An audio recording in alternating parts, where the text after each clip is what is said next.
How many more episodes of The Last of Us is there? After this, episode 6? One. One. Yeah. Yeah, episode 6. I think it's a 7-episode season. Wow. Very weird. Episode 6. We watched it. Mm-hmm. It was pretty good. I enjoyed it. I definitely enjoyed it. So when it starts up, they show the guy walking back to the cabin with his caught rabbits. And they go in the cabin, and there's his wife sitting there, and he's just kind of like, what's going on? And I'm like, is that fucking Graham Greene? Yes, sir. Graham Greene. Hello. Oh my God. I was like, holy shit, it's Graham Greene. This is crazy. I shouldn't have been surprised, really. I was like, oh my God, it's Graham Greene. Yeah. So very famous Canadian Indigenous actor who's been in all sorts of stuff. Dances with Wolves. If you see him, well, you might not recognize him because you probably would. Typically, people would be recognizing him from Dances with Wolves. Yeah. Where he's like 30, but he's like 70 now. Yeah. So you'd probably see him and be like, oh, I kind of recognize him because he's so much older now, right? But just like a very famous Indigenous actor here. And I was like, oh my God, it's very weird. But him and his wife in that show, oh my God. That was probably,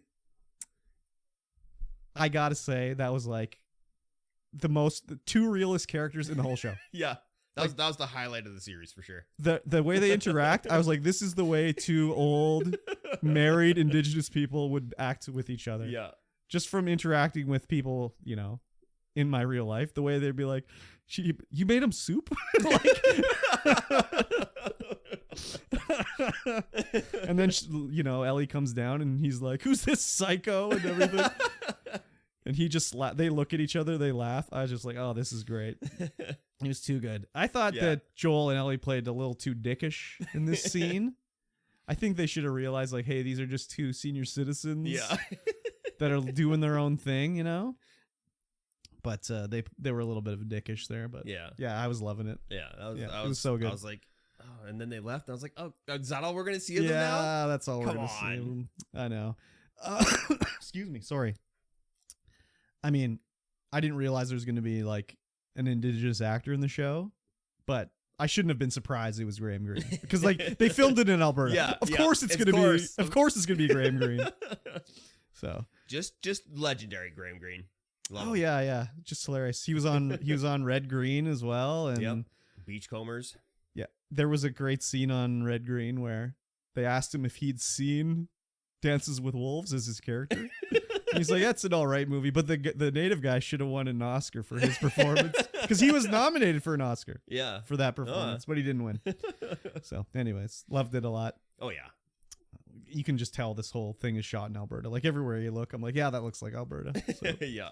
But the whole point of this one is they get to the village where Joel's brother is living. Yeah, which they changed from the game, I think, because I think in the game he just is at the power plant. Like that's their whole thing, I think. I'm not sure. But his wife, when they ride, they're wearing their bandanas and whatever, they're riding. And you can see his wife is, well, you don't know it's his wife, but you see there's like a African-American woman in the group. You later find out it's his wife. So I'm watching the show, not paying, I didn't really notice who she was. But then they start talking, and I was like, oh my God, that is Tara from True Blood. Like my favorite show of all time. I was like, wow, I have not seen her in anything since True Blood. This is so crazy. Yeah. So she plays Joel's brother. I can't remember her brother's name. She plays his husband, his wife, sorry. Yeah. She's pregnant. Very touching moment when he sees his brother. Yes. And they hug. Well, they both surprise each other as alive, basically. Yeah. Joel is all like having palpitations throughout this episode. I don't remember him having palpitations in the other episodes. No, he wasn't. And I'm not entirely sure what is going on with that. Well, he's old. Yes. Like 50 or 60 in the show. And it's a lot colder in this area. So he's just having breathing complications. Angina, Yeah. So he's like, I can't take Ellie. I got to take her. She's immune. You have to take her. He's like, Joel, I'm like, I got a kid coming. Like, I can't do it. He's like, no, you got to do it. I can't make it. She's immune. You have to. So he's like, okay, I'll take her. I felt like this scene was not good. Like, it didn't seem genuine. with Joel and his with brother. Joel and his brother. When he's like, I can't do it. You have to take her. I didn't think it wasn't genuine. It didn't seem genuine to me. It felt like Joel was just acting. I didn't really get that, but no? I could see it. You know? I totally got that. Cause I was like, this doesn't seem like, this is just such a far fetch from what his character in like every other. I guess thing. They didn't really have it build up very well to him having doubts about what he's doing. No, they really. definitely did not. They could have done that better, I guess. Yeah. But I thought his acting was fine. But I see where you're coming from. It's kind of out of nowhere. Yeah, way out of nowhere, left field. His brother's like, okay, fine. If she's immune, I'll do it. But then, you know, Joel, he does the Harry and the Hendersons thing. Where it's like, no, fuck you. Go away, Harry. Yeah. We don't love you. He kind of does that to Ellie. Like, don't talk to me. Like, we're not friends. I'm not your dad. So my brother's going to take you. Good luck in your life, whatever. But then the next morning, he's like at the thing, like, oh, I was going to steal a horse, but I thought I better give you a chance to decide who you want to go with. And she's like, all right, saddle up. Here you go. We're going. Yeah, just no hesitation. Just shoves the bag at him. Like, let's go. Yeah, exactly.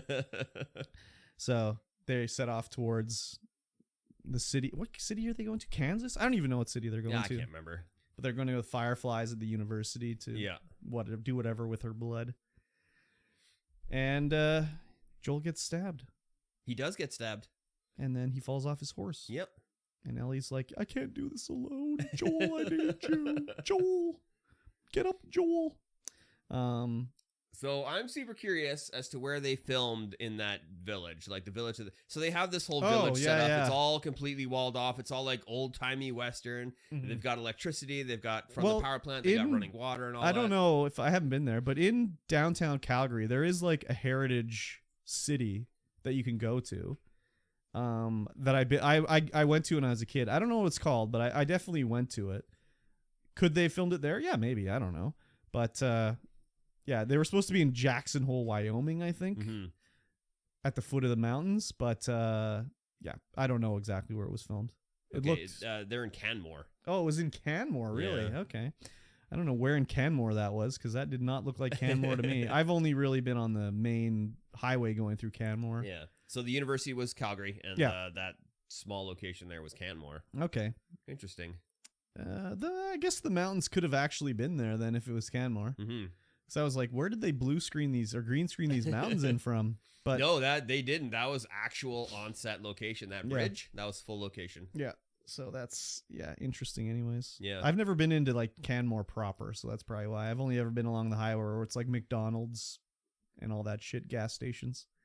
Actually, I have been in Canmore proper. I just don't remember. Anyways, looks like a cool place to live, but a lot of French people there. Whenever I stop anywhere in Canmore, everyone that's working anywhere is from Quebec. I've never been to Canmore. You've never been through Canmore? No. No, get the fuck out of here. How have you never been to Canmore? Maybe I have and just not noticed. Have you ever been to Calgary? Yeah. You've ever driven to Calgary? Yeah. You've been through Canmore? Yeah, never noticed then. No, it's the highway part of it is not very big, so. The Canmore Engine Bridge, that was what the bridge was? Yeah. I liked the episode.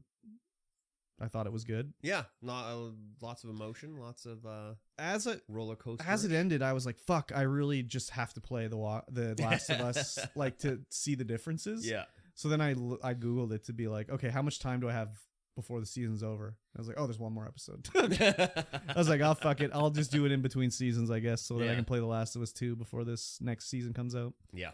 But Joel and Ellie ended up being like more of like a father-daughter where he's like, I'll teach you how to shoot and I'll show you how to do stuff, you know? So they've become closer after their little,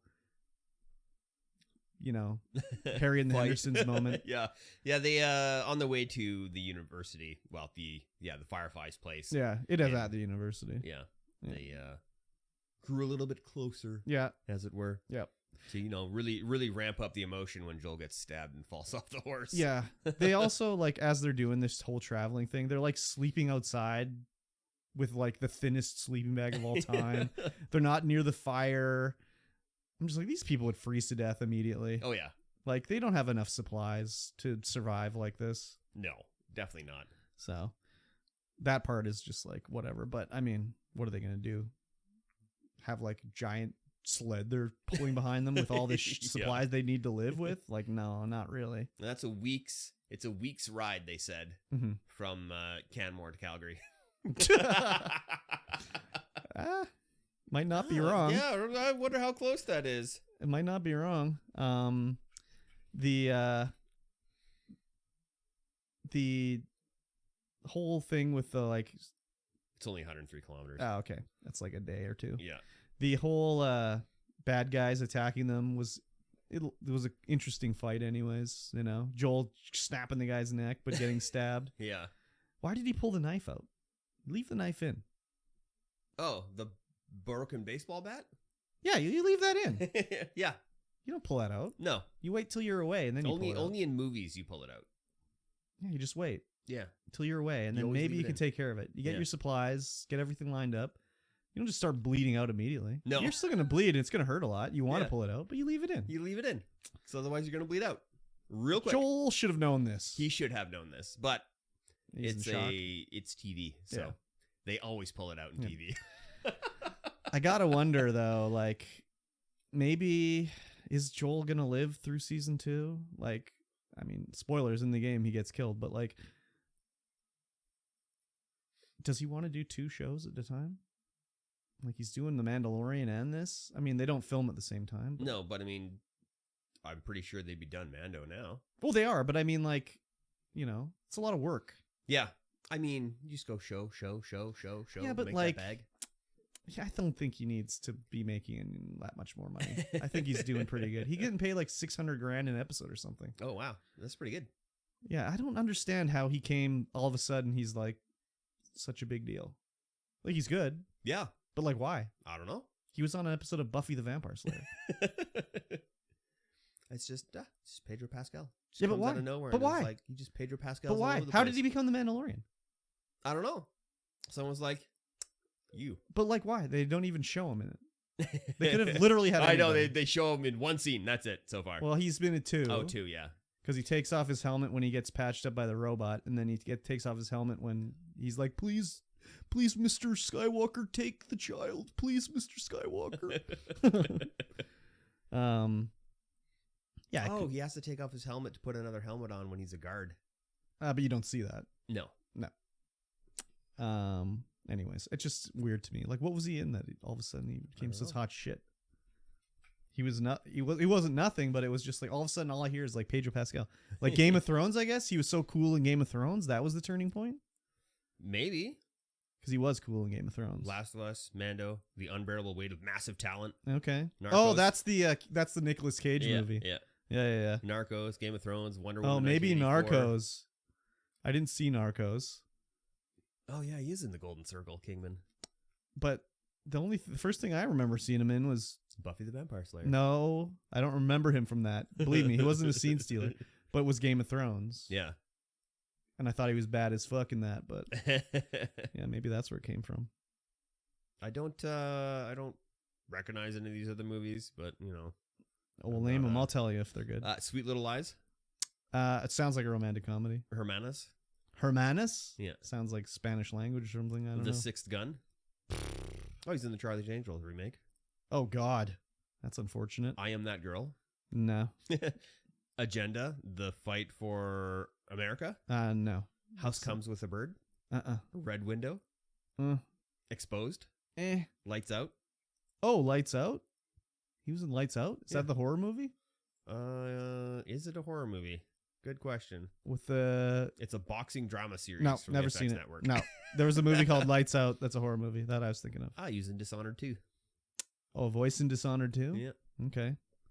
I don't know any of these movies. The Good Wife. Oh yeah. Bloodsucking Bastards. Bloodsucking Bastards. If Beale Street Could Talk. Wonder Woman 2011. Oh, he was in Wonder Woman? He must have been one of her crewmates or something. Maybe.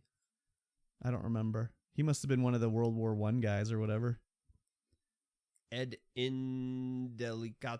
Yeah, that must have been what it was. All right. He didn't come out of nowhere, I guess. But no, he's been around. It's just weird to me. It's kind of like a major player. It's kind of like when all of a sudden it was like, why do I see, what's that fucking short guy that drives cars all the time? No, that short guy that drives cars all the time. He's bald-headed. And he's an action Danny star. DeVito? Huh? No. DeVito? He's fit, but he's like a short motherfucker. British? Yeah. Jason Statham. Jason Statham. Like, why the fuck is he? Because he's one of Richie Cunningham? No. Guy Ritchie's major players. He's in every Guy Ritchie movie. Oh, well, whatever. Lock, Stock, and Two Smoking Barrels. Okay. Snatch. He's all in right. all those. Yeah, but why did that translate into him being in Take or whatever the I fuck? don't know, 'cause he's such a badass in those that he's like, all right, let me do Cranked. Yeah, Crank. That's what I was thinking of. Anyways, it's just like, what the fuck? Okay, whatever. I guess he's an action star now. Yeah, well, yeah, he went to do that, and then he did the Italian Job. Yeah. And now he's just an action star. Okay. All right. Yeah. I don't understand it. I don't either. Okay.